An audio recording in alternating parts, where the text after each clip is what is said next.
Alright, you're being Which one of recorded. your friends Oh no, is it's this? back on. Hello, folks. Laney, which one of your It's friends? showtime. Which one of your friends is this? This Sickles? Oh, that's Cat. He's gonna fill up again. You need to get Manning out of the way. Yeah, and here comes Ben. What's Manning doing? Sitting there taking a nap? Alright, hey, go Okay, back. new or anything? Okay. So here's what we're going to talk about.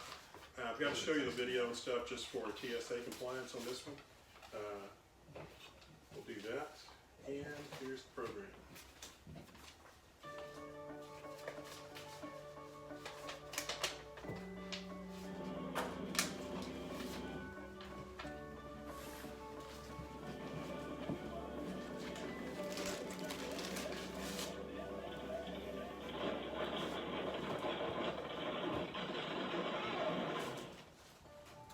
It happened out of the blue.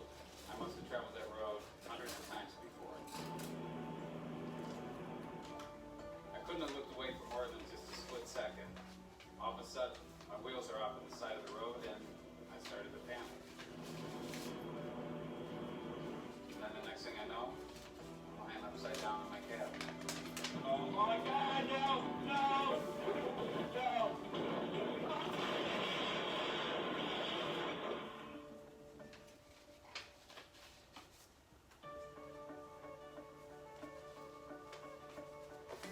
Anyone that's ever driven a bobtail that transports propane knows that it's a unique vehicle to operate, different than any other type of hauler. Experienced drivers and industry safety experts point out that it's important to understand a bobtail's differences in relation to other types of vehicles. It's a nice Otherwise, maneuver you there. can easily get yourself into a life-threatening situation if you're not aware of your surroundings and aren't prepared to react. A rollover can and typically occurs out of the blue, and in a matter of seconds. One moment you could be driving down a straight patch of highway or a country road on a dry, sunny day. A few seconds later, you could be lying on your side or upside down in your cab. And that's just one example. The unique thing about bobtail rollovers is that they can occur on any type of road, in any type of weather conditions, and at any speed. Here's something you might find surprising. Some of the most common causes of rollovers are due to driver distractions, inattentiveness, and simple complacency. And even though rollovers can happen when you drive too fast for conditions, it's not uncommon for them to happen at slower speeds. In fact, in extreme situations, they can even occur when the vehicle's parked. This video is a wake-up call for all bobtail drivers, no matter how many years of experience you have, to encourage you to understand the capabilities and limitations of your vehicle, to always be aware of your surroundings, and to recognize all road and weather conditions and the driving behaviors of those around you, any of which can potentially lead to a rollover. There are things you can do on a daily basis to minimize your risk, such as conduct a thorough inspection of your bobtail before beginning your deliveries. Be in tune with your vehicle and your surroundings at all times, no matter how often you drive a particular route. Be aware of and limit distractions that could lead to a rollover, and know what to do if you're in a situation where you feel you might roll your bobtail. On the surface, these steps might seem obvious, but living and breathing them might someday save your life, and equally as important, the lives of others. As you've already seen, preventing bobtail rollovers provides you with actual footage of rollovers to give you a sense of how quickly they can occur. You'll hear from other drivers who have either experienced one or had a near miss, and what they did to avoid it. We'll also take a look at several factors that can contribute to a rollover. They include vehicle design, specifications and loading, roads and weather conditions, and driver distractions and complacency. Let's take a quick look at the physical characteristics of a bobtail to gain further perspective or to reinforce what you might already know. A bobtail's center of gravity, the point where the vehicle's weight is evenly distributed or balanced, can make driving it more challenging because it's less stable than many other types of vehicles. The barrel diameter, length, and gallon capacity, as well as the weight, chassis length, and height, are all factors in determining the bobtail's stability and center of gravity. Generally speaking, the higher the center of gravity, the more unstable the vehicle will be. Bobtails vary in barrel size from 2,600 gallons to 5,000 gallons. The barrel diameter can be 72 inches or 80 inches. Barrel lengths range from 169 inches 263 inches.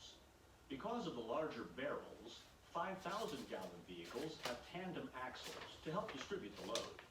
The height of a bobtail ranges from about 10 feet 3 inches on 80-inch barrel units to about 9 feet 8 inches on 72-inch barrel units. The weight of a bobtail ranges from 5,150 pounds, that's about 2.5 tons, to slightly over 5 tons. No matter which type of bobtail you drive, you'll be in a vehicle that has a high center of gravity, more prone to rollovers than other types of trucks and passenger cars.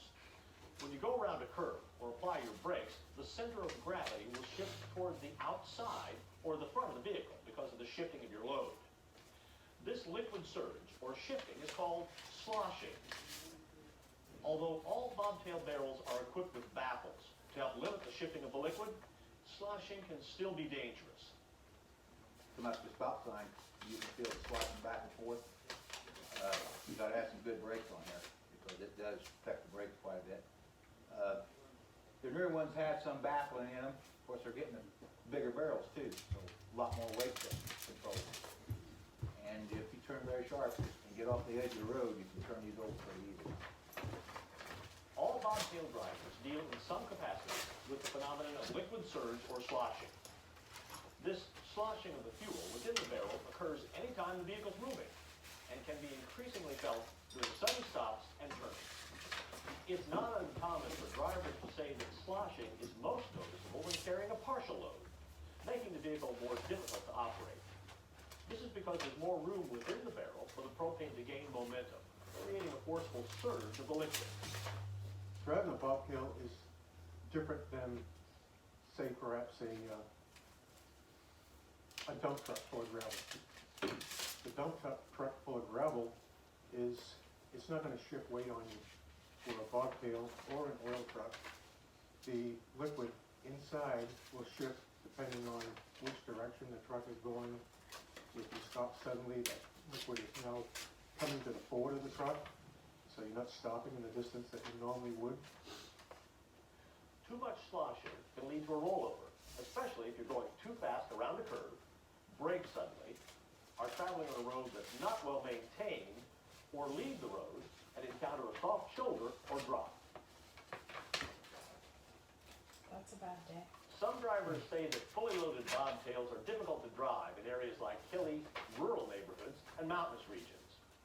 This is because the weight of the propane shifts toward the back of the barrel when you're driving up a hill or a steep driveway, and toward the front when you're driving down it, creating a push and pull factor that drivers need to be aware of while at the same time navigating the road. No matter what level of fuel is in the bobtail, because of the vehicle's physical characteristics, liquid surge can still contribute to a rollover and must always be accounted for by the driver. It's important to be aware of this no matter where you are, whether you're on an expressway, a country road, or private property such as a steep driveway or a small bridge. Rollovers don't discriminate. They can and will occur if the circumstances present themselves and if you, the driver, aren't prepared to react. Whenever anyone driving a vehicle, regardless of service type, is confronted with having to make an evasive maneuver, it's a natural reaction to turn or jerk the steering wheel away from the potential hazard, or to get back on the road if you've gone off. But when driving a bobtail, this type of reaction, whether it's to avoid an oncoming vehicle, an animal darting across the road, or something that might seem easily correctable, such as the passenger side wheels of the bobtail going onto the soft shoulder of the road, could quickly propel the sloshing effect into motion and create a situation that you cannot recover from. Leaving the road, having your wheels go onto the shoulder is a concern for propane companies because of the potential danger to its drivers and I'm others trying to watch this involved. pickup do weird things. It's important that if you do go off the road, you resist the natural tendency to try to get back on. Trying to go back on while still moving will increase the chances for a rollover and may endanger other vehicles and passengers on the road. Play it safe. It's better to be stuck in a ditch than to risk a rollover. Well, it was on an icy morning. It was ice on the roads, and it was a rollover, but it wasn't a rollover. I was going down some country road down in Boone County, 200 south, I think, or 200 north, one of the two, and I was started sliding, I was coming up to the stop sign, and there's ice on the road, and I started sliding, I saw a van coming from the other way, it had some kids in it, and of course the mother and some kids. And so I decided I didn't want to slide into her, so I took off for the ditch, into a wheat field, and I was told that my bumper caught the edge of the road is what flipped me over. If my bumper hadn't caught the edge of the road, I'd still be upright. I rode over 1.5 times. I knew I was getting ready to go, but I didn't know I was going to roll over. But I was heading for the side ditch, and something flipped me. I mean, I started flipping, and it's just, you have no control. It's a funny feeling. There's nothing you can do. Nothing. Except hope and pray. I remember waking up upside down with my seatbelt holding me. And that's a funny feeling too, where you can't hardly get the seatbelt on. Then if you do, you're going to drop down. So I finally figured out how to hold myself up a little bit and undo the seatbelt. But the 4 tires were up in the air. That accident probably slowed me down just a little bit. I mean, slowed my actions down a little bit. It might make you more cautious not to go out in the morning, maybe if it's really bad. Keep the truck in here. Every experience is a learning experience. So, you know, you was always in a hurry getting the deliveries. Well, in a hurry sometimes is not the best way. So, facing the propane business. You do one job at a time and get it taken care of, and then you go on to the next one. It's worth noting that over the past decade or so, bobtail manufacturers have implemented technology enhancements to improve safety and provide a smoother, more comfortable ride for the driver. These changes have reduced the driver's ability to feel the sloshing of the propane when braking or going around a curve. However, where improved technology can be an asset to the driver, it can also lull you into a false sense of security. This is because the potential for surge factors, whether you feel it or not, is always present and needs to be accounted for at all times. You know, the new trucks are a lot different than they used to be. They can handle the road better. They've got more power, and you can get complacent with what you're driving. I mean, there's a lot of weight back there. So, as many veteran drivers already know, and those with less experience quickly learn, driving a bobtail constantly presents challenges. Yet by taking the proper precautions, most notably understanding your vehicle and your surroundings at all times, these challenges can methodically and safely be addressed. Over the course of a year, you drive on several of the same roads and go through a lot of the same residential areas and neighborhoods. You feel like you know every straightaway, curve, pothole, and driveway inside and out. But do you really? Are those roads the same when they're dry versus wet? How are they different after a snow or ice storm or a flood? What about the shoulders of the road? Are you certain of their condition at all times? And do you always know the status of the soil along the sides of a winding driveway? You should always be aware of your surroundings and all weather-related conditions. You can get complacent. You've driven this road 1,000 times. You've driven into this driveway, back into this driveway 1,000 times. But conditions can change. That road can change overnight because of the weather. The driveway can change overnight because they've done work on it since your last delivery. It could be washed out. There could be ice. So you can't be distracted when you're driving a bobtail. Your mind's got to be focused constantly. It's not only bad weather or the conditions of the road at a particular moment in time that can increase the potential for a rollover. For example, weather and age-related wear and tear on roads or even private bridges and driveways can cause problems. I was delivering up into a place we call a watershed. Probably half the houses have bridges either at the entrance to their driveways or on their properties. I've been over it probably half a dozen to, probably closer to a dozen times. I got center mass of the bridge and the right side span snapped in half and rolled the truck over on its side.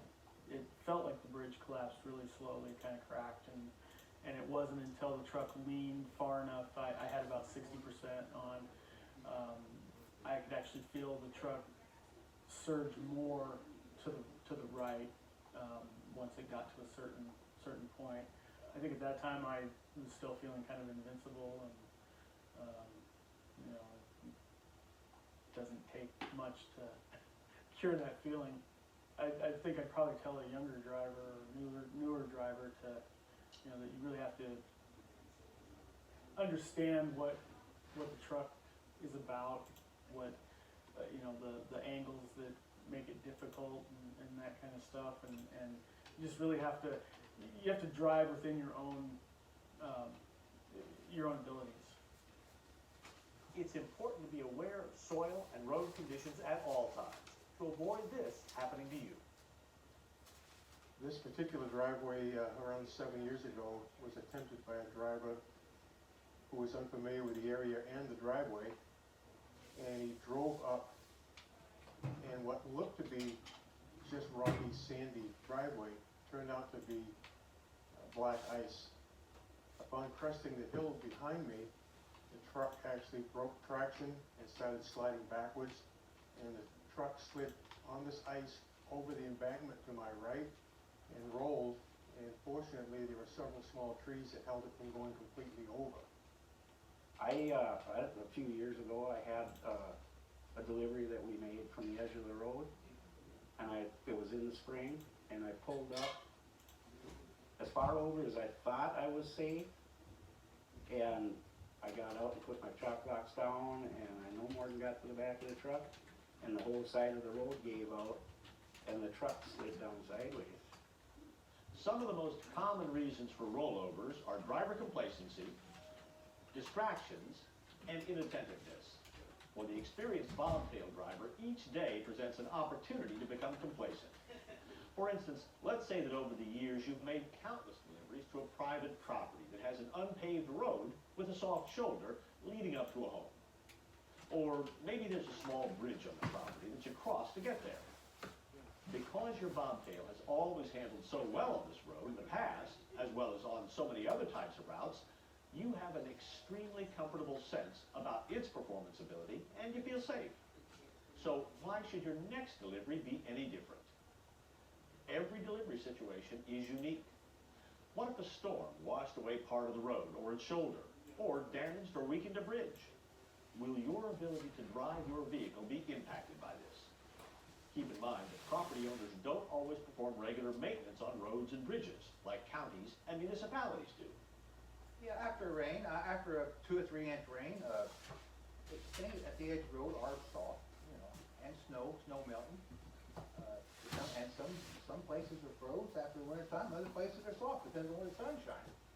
As a bobtail driver, it's up to you to notify a property owner if you sense something isn't safe, and to inform them that you can't make a delivery there until it's safe to do so. Don't ever get caught being too comfortable with your vehicle because it performs well under normal driving conditions. There's a fine line between having confidence and having a false sense of security. It's your responsibility to make sure you're always on top of every situation and always aware of every type of condition you drive in. It's equally as important to have a good sense of how well your bobtail will perform in any situation, no matter how it's performed in the past. If you neglect to do so, the next time you drive that route could prove to be a disaster. My company allows me to be captain of my own ship. I make my decisions. Is this stuff going to be safe? And I do it for operating myself and my equipment. My truck is a $135,000 piece of equipment. It's a very large moving billboard. I don't want to bring disrespect to myself or my company. I want to take care of that piece of equipment. Always remember that your bobtail has a high center of gravity, carries a lot of weight, and can be more difficult to maneuver or stop if evasive action needs to be taken. Complacency, or having a false sense of security, can also lead to distractions while driving. It only takes a few seconds. Taking your eyes off of the road to grab a snack, change radio stations, or check your route schedule could lead to going off of the road or crossing the center line into oncoming traffic.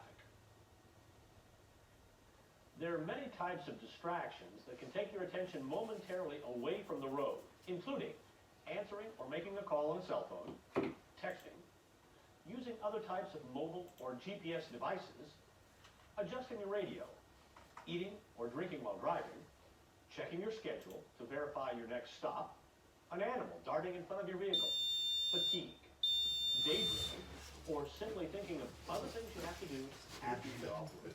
It's that 3 o'clock rush. It's sort of like whack-a-mole. It's like, ruff, ruff, ruff. Others require drivers to use headsets so that their hands are always on the steering wheel while their eyes are on the road. I don't believe in talking on the cell phone when you're driving. That's a big distraction. If you get a call, let it go until you're at a safe spot and then call the number back, or until you get to a customer's address, make the call and find out what's going on. As a regular practice, many drivers pull over to the side of the road to check a missed cell phone call and to return it if necessary. Similarly, checking schedules, map routes, or texting should all be done while the bobtail is parked, not while you're driving. And if fatigue sets in, pulling over and getting out of the vehicle and stretching before getting back in can help keep you alert and more aware of your surroundings. Bobtail rollovers do occur, and they are to be taken seriously. In most cases, they are preventable. By constantly being aware of your surroundings, understanding the capabilities and limitations of your vehicle, performing daily inspections, limiting distractions, and knowing what to do if you are in a serious situation, you can significantly reduce the chances of one happening to you. Remember, it's your vehicle and you are in control. It's your job to drive safely and defensively at all times. That time. Your life and the lives of others depend on it. Okay. Okay, that video was required, that was part of it and stuff, so we got that one over with. Everything else I can run through pretty quick. Okay. The main thing I have to tell new people, and this is something when you do this, is let them know, unlike any other type of liquid delivery service, we are not a point A to point B delivery service, okay? A lot of transports, they'll bring it in, they'll bring it, they'll unload a full 10,000 gallons worth of that, or they'll unload 6,000 gallons worth of milk, or whatever it may be. They're full, they're empty, and there's nothing in between. So during the day, everything switches. So make certain you make them aware of the baffles, make them aware of the slosh, and particularly as far as too fast for curves and extra braking time. They've returned. That was quick. Okay.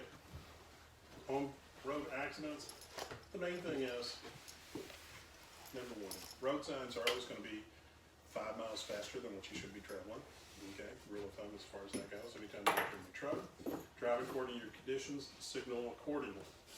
So here's the one I need to bring up to you.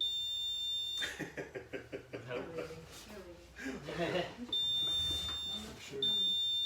There's been a lot of issues with railroad crossings here lately, and that more amounts to the type of transmission you have in your truck.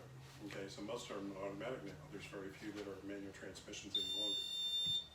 The rule of thumb is this: 200 feet before you get to the tracks, turn on your four-way flashers. Stop 15 feet to 50 feet away from the tracks, you know, at least a full bobtail length. All right, here's the caveat. Here's what's catching everybody. After the guards are down, or you've looked both ways, slowly let the truck just roll across the railroad tracks. Don't accelerate. Here's the situation. Used to, you would start in first gear. You would stay in first gear and go across the tracks until you're a full bob length across. Turn your four-way flashers off and then shift gears. You can accelerate. Well, now there's this gray area where you want to just roll across the tracks, not accelerate and start out from there. Roll across the tracks until you're all the way across. Hit your four-way flashers, and once they're off, then you can accelerate. If you accelerate and they determine that you accelerate before you turn your flashers off, they can write you up for violating the rules of the road. So that's all according to the type of equipment that you've got out in the field now. So, any question about that? Why is that a rule? I guess what's the reasoning behind it? Always has been. It's been there since I remember back in the 70s, because that was part of the rule of thumb. They didn't want you accelerating off the tracks, because if you were accelerating while you were going over the tracks, there's a chance that you could either shift, do damage to the tracks themselves, do tracks to the truck, or do damage to the truck itself. So you always went across at a slow speed and couldn't accelerate until you were full length past. So that's just pretty much what I can say from there. Just don't smash the trash. Okay, the main thing here is don't take anything for granted as far as test, inspect, and verify for everything that you do, especially any type of ignition hazards. Make certain that you've got them separated and kept away from the area. Okay, now here's where we switch gears. Now we get into Homeland Security. Okay, this is security awareness. Okay, so we're gonna have an introduction, we're gonna discuss issues, and we're gonna talk about specific company plans and policies. So the first thing is, it's been a long time since 9/11, okay? Some of you are just too young to even, okay? They were But- born that year. But it amounts to that. I mean, for us, when we were dealing with that, every day you either heard, oh, listen, it's green, it's orange, it's red, okay? Well, they've done that for so many years, it's cried wolf, and nobody pays any attention to it any longer.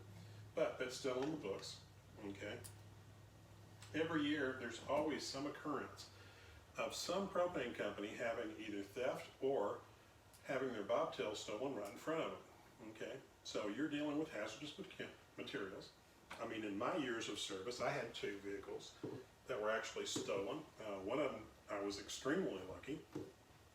It was a bobtail that was there at the shop. They came on the lot, cut the gate, took the bobtail and everything else. The nice thing about it is we had it tagged because we had a mechanical issue, and they didn't even make it a third of a mile down the road, and the axle went out of it. So we knew it was going to be like that. But we still had a bobtail that's on the side of the road with gas, so we're accountable for it because nobody was there. So, same situation. Washington State just had this not too long ago. They had a bobtail that they actually stopped them in the middle of the road and forced them out of the truck and took the bobtail. Now, reasons why, don't know, but it always occurs. So you're always going to be most vulnerable when you're in transit, when you're driving down the road.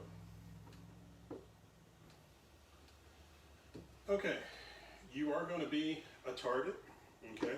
Now, part of the Homeland Security issue is this. We have to fill out what's called CFATs, or CSAT. And what we do is we have to show where our location's at, show our size tank, show what we have around the tanks and everything else, including any fuel, oil, gasoline, or anything like that. And what happens is when we send this in, and the example I'm going to give you is one of my locations, we were just like a road out here, just directly across from an AmeriGas location, and then right beside AmeriGas was a co-op store. Okay, so I had 60,000 gallons worth of gas on my side of the street. He had 90,000 gallons worth of gas on his side of the street. The co-op store had ammonia over there, anhydrous ammonia, but instead of the tanks on the other side of the building, the tanks were on this side, so they had 90,000 gallons worth of ammonia there. So what happens is we fill out our information. Next thing I know, I get the certified letter in the mail. It comes on Thursday. We will be here Monday to do inspection and everything else. So we have to have our ducks in a row. You know, what's our security procedures? What's our online security procedures? Gates, unauthorized access, everything else. And then what they did, they came back about 10 days later and said, okay, this is what we are requiring you to do, which luckily we didn't have to do anything. The location across the street ended up having to put additional security measures and closed circuit cameras, and for the anhydrous ammonia over there, they were required to have a 24-hour security guard, because they came back and said, okay, here's a map, an area, and said depending on which way the wind blows, if it's blowing from the southeast or from the northwest, this is the kill radius. So the anhydrous ammonia and propane make what? Cyanide gas. So in a 15 to 18 mile cloud here and stuff, it would have killed approximately 23,000 people. So that's how serious it can be when you think about it in those terms. So be aware it can happen. So we have to have a carrier specific plan in place. Okay, what is that plan? Okay, well, the plan is designed to minimize the threat of terrorism against your company. Even though we don't consider it, it is there and it's required and we have to have it. Now with this, you as employees have to be aware of it too. This is something we have to review each year. Even if we don't make any changes of it, we have to let you know we haven't made any